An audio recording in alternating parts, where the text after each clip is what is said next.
जिस्म फरोशी के धंधे की क्वीन कही जाने वाली और सबसे बड़ा सेक्स रैकेट चलाने वाली सोनू पंजावन के बारे में शायद ही आप लोग ना जानते हो। जिस्म फरोशी के धंधे की क्वीन कही जाने वाली ये महिला हरियाणा के रोहतक जिले के रहने वाली थी, जिसने जुर्म की दुनिया में कदम रखा और महिला होने का अस्तित्व ही बदल डाला। नमस्कार, आप देख रहे हैं गरिमा टाइम्स और मैं हूं आपके साथ आर्या चतुर्वेदी।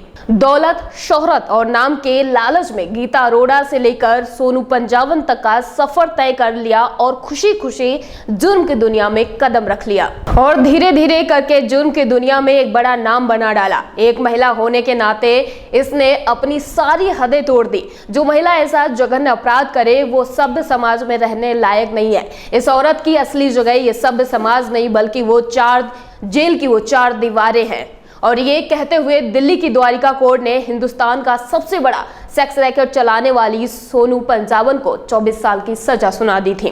साथ ही उसके बुरे काम में साथ देने वाले संदीप के लिए भी 20 साल की सजा का ऐलान कर दिया था। सुर्खियों में रहना जिसकी फितरत है वो है सोनू पंजावन। पैसे पावर की जिसे भूख हो वो है सोनू पंजावन। सोनू पंजावन का असली नाम गीता अरोड़ा।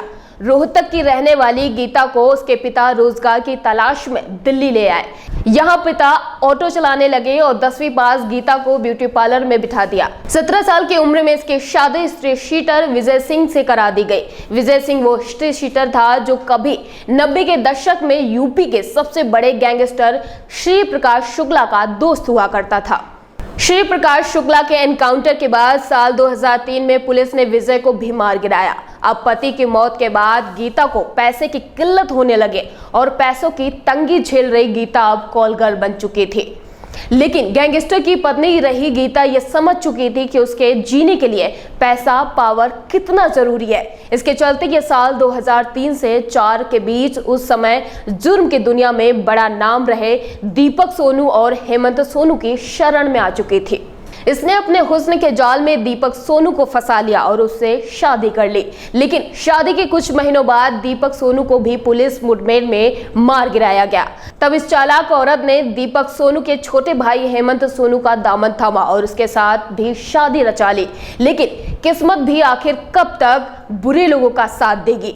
साल 2006 में इसका तीसरा पति भी मारा गया। 3 गैंगस्टर की पत्नी और खुद कॉल गर्ल रह चुकी गीता ने सोनू का अपने साथ नाम जोड़ लिया और गीता से खुद को सोनू पंजावन बताने लगी। पति के धंधे को संभालते संभालते अब इसने जिस्म फरोशी का धंधा शुरू कर दिया था।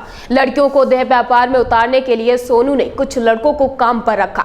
जैसे जैसे सोनू पंजावन के सेक्स रैकेट में लड़कियां आती गई वैसे वैसे इसका धंधा आसमान छूता गया। फिर सोनू पंजावन ने नया जाल बिछाया और इस जाल में आम लड़की से लेकर टीवी एक्ट्रेस और नेताओं को अपना गुलाम बनाने लगी। धीरे धीरे डिमांड इस कदर बढ़ गई कि इसने अपने इस धंधे में 10th क्लास की लड़कियों से लेकर model, air hostess, TV actress, college की लड़कियों को फंसाना शुरू कर दिया था।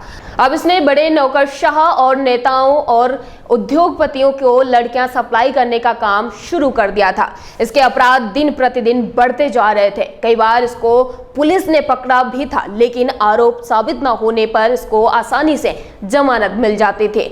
लेकिन कहा जाता है कि एक दिन पाप का घड़ा भर ही जाता है।